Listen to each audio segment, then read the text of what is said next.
Bonjour à toutes et à tous et bienvenue sur le plateau des CX Talk. Vous êtes professionnel de la relation client, vous êtes féru de technologie, vous êtes à la recherche d'innovation et de bonnes pratiques, vous n'avez plus que la symétrie des attentions à la bouche, vous êtes au bon endroit. Relation Client Magazine s'est associé à NICE, spécialiste des solutions technologiques et de l'expérience client, pour vous offrir 3 épisodes au cours desquels nous allons, via les témoignages de Club Med, de Cofidis ou d'Orange Business Service, décrypter les dernières tendances du secteur et vous dire comment les utiliser au profit de votre expérience client et de votre expérience collaborateur. Ne bougez pas, on se retrouve tout de suite après le jingle.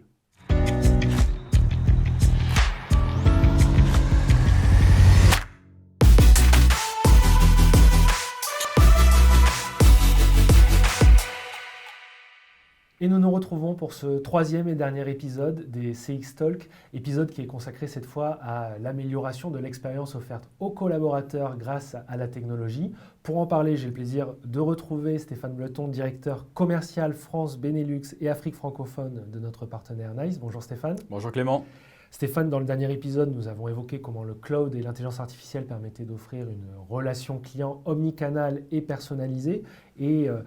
Nous allons, dans celui-ci, nous pencher sur le cas de l'autre côté du call center, sur le cas du collaborateur et voir comment la technologie permettait d'améliorer à la fois les performances, mais aussi l'engagement, de fidéliser ses collaborateurs et de développer leurs compétences, le tout bien sûr dans un contexte de travail à distance que l'on connaît malheureusement actuellement. Pour en parler, nous avons le plaisir de retrouver Julien Bastide. Julien, vous êtes Opportunity Manager chez Orange Business Service. Bonjour Clément. Bonjour. J'ai trop d'émotions à vous accueillir. Julien, pour commencer, je voulais revenir sur ce contexte particulier qu'on a connu en 2020, qu'on connaît malheureusement encore en 2021. Comment vous avez fait face dans votre organisation et quelles ont été les problématiques rencontrées ?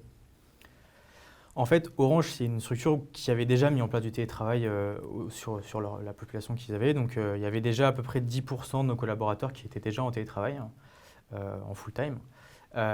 Et on a porté ce chiffre de 10 à 90% avec le contexte et de façon relativement simple, puisqu'on avait déjà mis en place des structures qui permettaient la mise en place d'un télétravail à grande échelle, on va dire. Que ce soit des outils dans le cloud, des outils de collaboration, tout était déjà pensé et structuré pour le télétravail. Notamment sur les centres de contact qui avaient déjà en fait, dans leur planning des jours dédiés à distance, en télétravail. Donc ils sont passés d'un contexte où ils avaient 1 jour par semaine en télétravail à 5 jours par semaine sans grosse difficulté. Ça a été absorbé après sur les réseaux, etc. Mais globalement, tout était déjà prêt pour cette mise en place du télétravail massif. Là où on a rencontré peut-être plus de difficultés, c'est sur des populations qui étaient en accueil en physique, en boutique, des conseillers clients en boutique, qui eux n'avaient pas fait l'expérience du télétravail avant cette crise-là. Et on a dû mettre en place des outillages pour qu'ils conservent un lien avec leurs clients et qu'ils soient toujours disponibles et en activité malgré le contexte actuel. Donc ça c'est à peu près, je pense, ce qui s'est passé chez nous.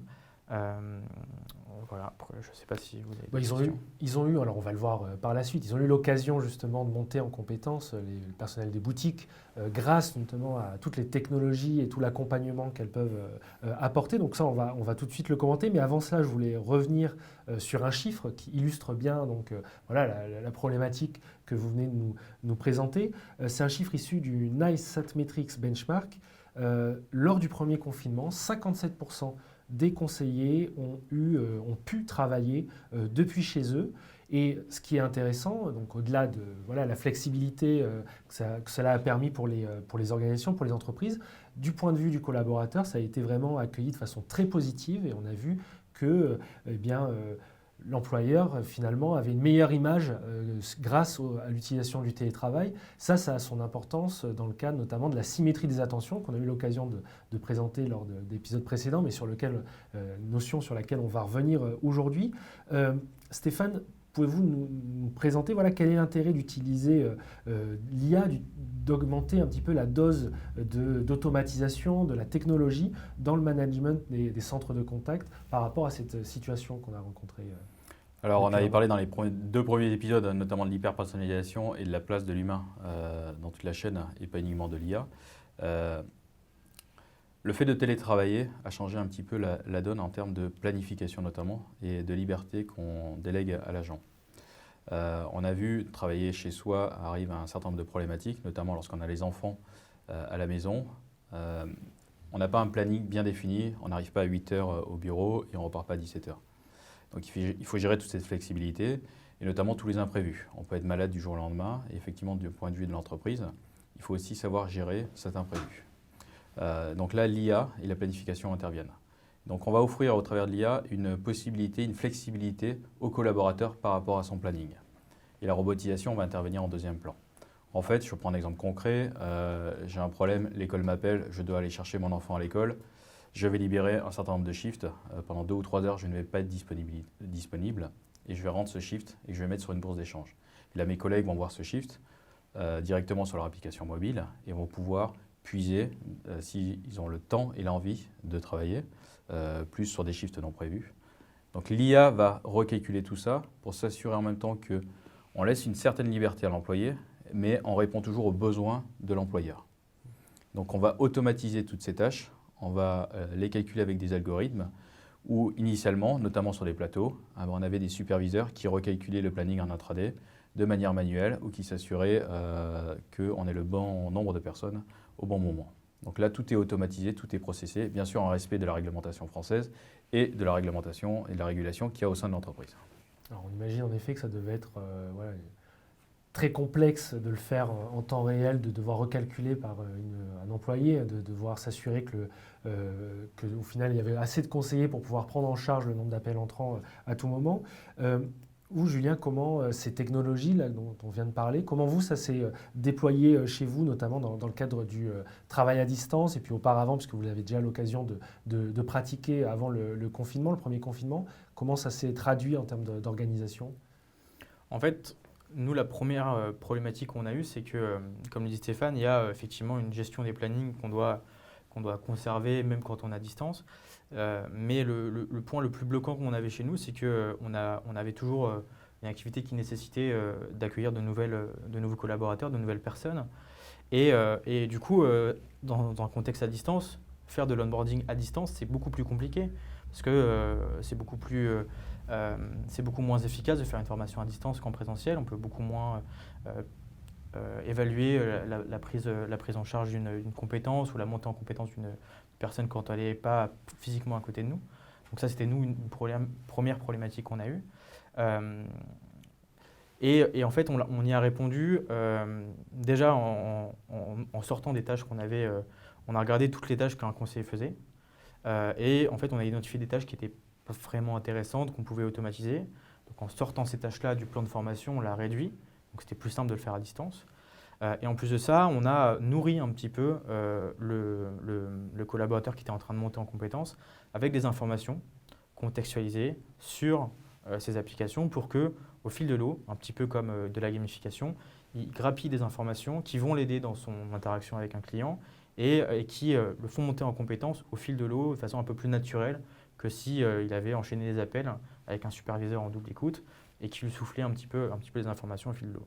Donc ça, c'est à peu près les problématiques qu'on a eues et qu'on a mis en place avec de l'automatisation et de l'IA. Et après, une fois qu'on a mis en place des technologies qui permettent de faire monter en compétence des personnes à distance, il reste le problème on va dire de la proximité avec les collaborateurs. Quand on est tout seul dans ce salon, il n'y a personne qui va nous aider à répondre à un problème qu'on n'a pas imaginé ou qu'on rencontre. Et du coup, ça, c'était un problème, on va dire, de proximité avec les collègues, avec les autres salariés. On a trouvé et mettre en place des solutions de collaboration qui nous permettent de garder la même proximité que si on était physiquement à côté. Donc ça passe par des solutions, on peut en citer un Microsoft Teams ou Webex, etc., qui permettent de conserver un lien à la fois avec les collaborateurs d'une même équipe. Imaginons Stéphane à côté de moi, j'ai besoin de son aide, je vais pouvoir lui partager mon écran, etc. Donc ça, c'est des choses qui étaient obligatoires, en fait. On devait les conserver pour que ça soit le plus fluide possible. Et après, au-delà peut-être des liens qu'on peut avoir avec ses collaborateurs, Stéphane l'a dit, on est obligé d'avoir un lien aussi managérial. Comment est-ce qu'on s'assure que son équipe soit performant, qu'elle n'a pas des problèmes, qu'elle ne rencontre pas de problèmes à distance? Manager des personnes à distance, c'est beaucoup plus compliqué. Et on doit faciliter les interactions entre le management et les personnes. Donc ça, c'était peut-être le deuxième point qu'on a eu. Mettre en place des outils collaboratifs et automatiser et simplifier la montée en compétences de nos équipes. Ouais. Et là, sur le point que vous venez d'aborder, sur voilà, comment les managers aussi, quel regard finalement ils peuvent porter à l'activité de leurs équipes, c'est un point qui est très intéressant et peut-être qui, voilà, l'avantage, enfin l'intérêt finalement de cette phase de digitalisation, de télétravail des conseillers, c'est que la digitalisation permet de produire énormément de données et d'analyser cette donnée-là. Donc, on peut voir à la fois donc, des systèmes qui permettent d'accompagner, de former petit à petit le collaborateur, mais aussi le manager peut identifier des points peut-être où ça va moins bien, pousser pour de nouvelles formations. Donc, c'est une vision 360 maintenant de l'activité du call center et quasiment en temps réel des clients qui est offerte aux managers. Stéphane, donc là, on est en train de dresser voilà, un futur technologique assez intéressant pour les entreprises. Pour autant, est-ce que beaucoup d'entreprises sont prêtes ou ont déjà mis en place cette dose d'automatisation, de digitalisation? Ou est-ce qu'il y a au contraire encore beaucoup à faire? Alors, il y a deux pans, notamment sur l'automatisation. On a vu, notamment sur le marché français, qui est très mature sur l'automatisation des processus en back-office. Donc, c'est automatiser 100% d'une tâche qui est répétitive sans aucune valeur ajoutée. Ce qui arrive notamment alors étonnamment pas par le monde anglo-saxon et US, mais plutôt par les pays nordiques ou Europe du Sud, c'est le concept d'assistant virtuel. Et donc aujourd'hui, on a des robots, si on peut les appeler comme ça, je préfère le mot assistant virtuel, qui sont là pour aider en temps réel le conseiller. Donc on les couple avec l'IA qu'on a mentionné dans les 2 premiers épisodes, sur le guidage en temps réel. Ça peut être sur le coaching. Je reprends l'exemple de la montée en compétence d'une personne. Vous recevez votre premier appel, toujours très délicat. Et là, vous allez avoir votre assistante virtuelle, Neva en l'occurrence, qui va vous guider en temps réel en disant voilà, pense à faire ça, essaye de dire ça, sans être intrusif. Et surtout, on revient sur la notion d'hyper-personnalisation qu'avait évoqué Thibaut, c'est que même le conseiller va pouvoir configurer lui-même le niveau d'assistance qu'il souhaite. Voilà, si j'ai répété 10 fois une tâche, j'ai peut-être plus besoin d'avoir une assistante sur cette tâche-là. Elle va m'aider sur d'autres tâches. Donc ça, c'est ce qui arrive majoritairement et qu'on va voir se développer de plus en plus. Et l'autre pendant aussi de la digitalisation, de l'automatisation et de voilà, cette production de données, c'est qu'on est capable aussi d'avoir des résultats beaucoup plus pertinents, beaucoup plus précis et chiffrés. Au-delà des KPI classiques de la relation client, on va peut-être aller aussi chercher des KPI qu'on utilise dans les sales, des ventes croisées, enfin, pour vraiment avoir une vision globale de l'activité du conseiller. Chez vous, Julien, quels sont les résultats que vous observez, que vous pouvez partager avec nous de voilà, ce process d'automatisation et du collaborateur? En fait, le premier KPI qui est actionné quand on met en place de l'automatisation sur les centres de relations clients, je pense que c'est le FCR, le First Call Resolution. Donc en gros, résoudre le problème du client du premier coup avec le maximum d'efficacité. Et ça, c'est un enjeu qu'on peut enclencher avec de la robotisation, puisque, comme le dit Stéphane, on est capable de pousser de façon hyper pertinente de l'information contextualisée. Le client, il a tel besoin, il a tel historique, et en fonction de ça, on te préconise telle solution. Ça, c'est quelque chose qu'on est capable de faire avec de l'automatisation et qui répond majoritairement du premier coup aux problématiques clients. Donc ça limite aussi forcément la réitération d'appels, donc c'est un peu le même contexte. Le deuxième KPI que je vois actionner, c'est tout ce qui touche autour de l'attrition. Forcément, quand on appelle un centre de relations clients, parce qu'on a forcément un problème, on n'appelle pas pour le fun, c'est hyper agréable d'avoir la réponse du premier coup, rapidement, sans avoir attendu 40 minutes. Et donc, quand on a des salariés qui sont formés, qui ont les bonnes compétences, les bonnes informations, ils sont capables de les transmettre à leurs interlocuteurs, eh ben, c'est hyper satisfaisant en tant que client parce que ça nous fait gagner du temps et ça fidélise. Un bon service client, c'est un élément extrêmement important dans le cycle de fidélisation des clients. Donc ça, je pense que c'est le deuxième point qui est actionné. Et peut-être le troisième point, là ici, je suis plutôt au niveau collaborateur, quand on a des outils qui sont bien pensés, qui sont bien faits, qui communiquent bien entre eux et qui poussent la bonne information au bon moment, bah, c'est hyper agréable en fait, de travailler avec ce type d'outils.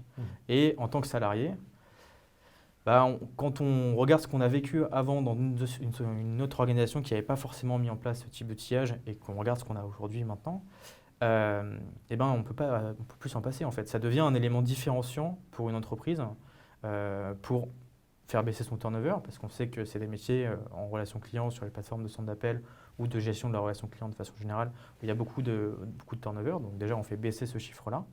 Et après, ça devient aussi peut-être même un levier d'attractivité pour l'employeur, de dire on a mis en place des solutions qui vous facilitent la vie et qui rendent votre quotidien plus agréable.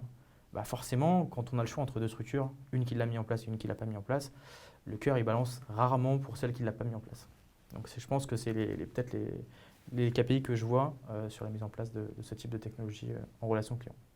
Alors, vous l'avez dit, donc l'intérêt, c'est vraiment d'améliorer finalement la satisfaction du collaborateur et de réduire le turnover, de réduire aussi le temps qu'il va mettre à se former, à monter en compétences.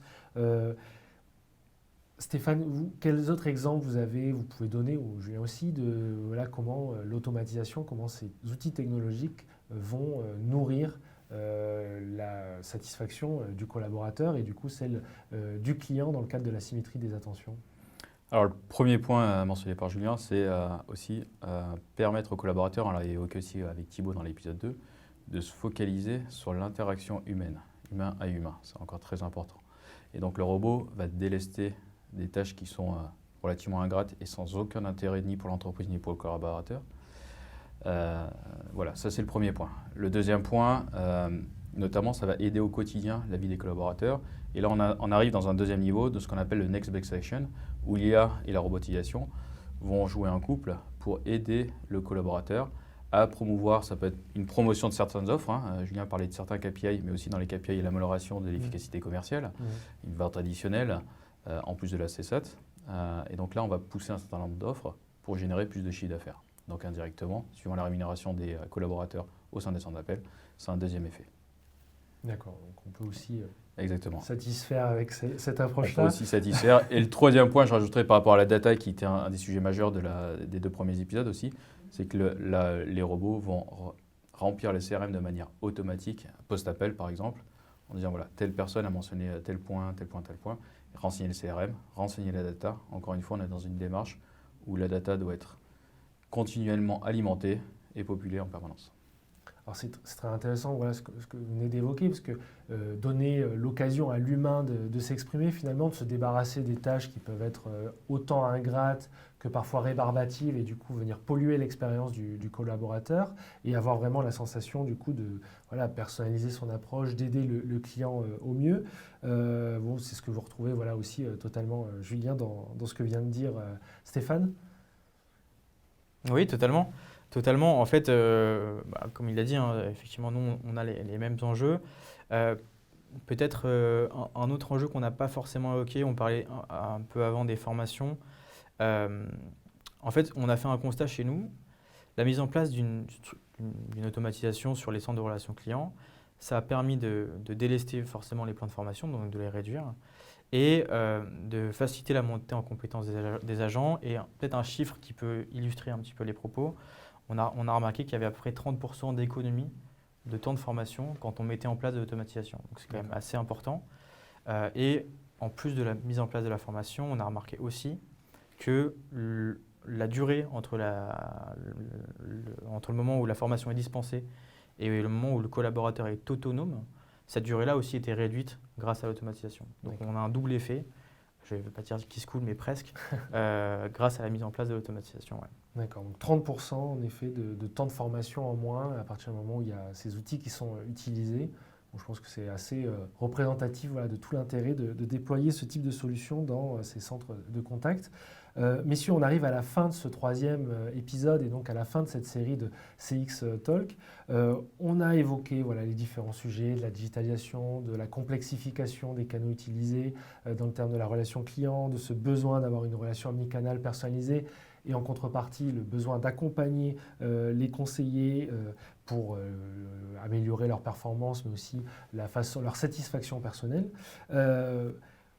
Est-ce que vous auriez un dernier message à adresser peut-être aux entreprises qui n'ont pas encore vraiment entamé ce processus d'automatisation?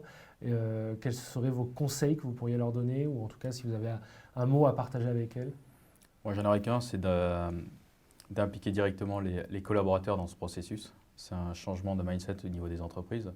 Et les collaborateurs, on s'est rendu compte qu'ils ont souvent des très bonnes idées, il faut les écouter.